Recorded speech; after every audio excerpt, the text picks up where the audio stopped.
Nagchat-chat ako sa'yo, hindi mo ako nire-replyan. Online ka, offline, online, offline. Ba't ganon? Hindi ko po pinapatay yung wifi. So, ayun na nga. Yung ngaya namin, si Ayarika, nag-day off nung isang araw. Dapat, maghapon lang siyang wala. Pero hindi siya bumalik. Hindi siya umuwi kahapon. Tapos ngayon, kakauwi niya lang. So, kunwari mainit ang ulo ko, syempre.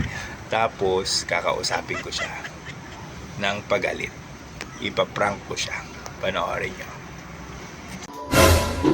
Dito. Tumapat ka saan, ba't ka umiiwas?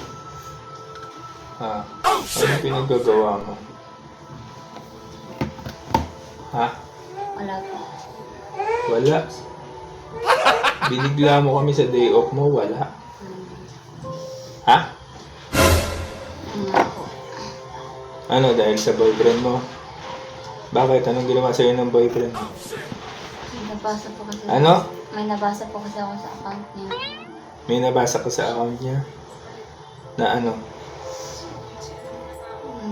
Babae. May kachat siya? Oh, tapos anong ginawa mo? Nagpaalam ka ngayon sa ate mo. Nasa trabaho ko. Nag-message ka rin sa akin. Alam mo ba kung gaano ako ka-busy pag nandun sa studio?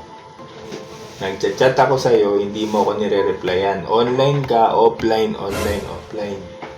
Ba't ganon? Hindi ko po pinapatay yung wifi.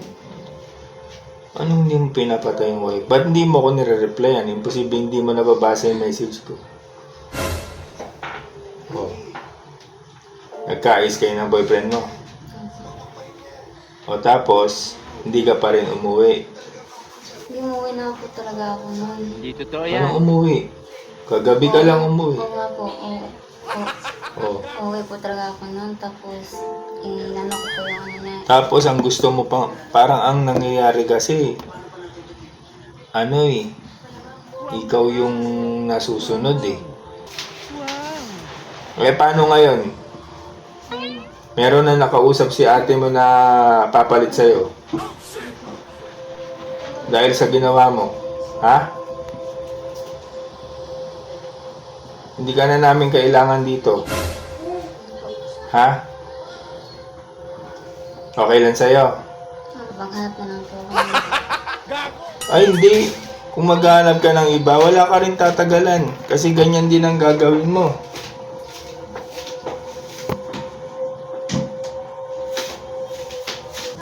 O, ba't ka umiiyak? Wala eh. Inubos mo yung pasensya ko eh. Ang bait-bait namin sa'yo, tas ganyan eh. Akala ko pa naman kasabay mong lalaki yung mga anak ko. Sinabi ko sa'yo, antimanong dumating ka rito, gusto ko yung magiging tagapag-alaga ng mga bata. Lalo na nung bunso ko. Magtagal. Hanggang sa lumaki sila. Dahil hindi ibang turing namin sa'yo. Paano ngayon yan? Kailan dadating yung kinuha mong ano? Bago? Ha? Mamaya. O, hindi na sila kakasya dyan sa kwarto.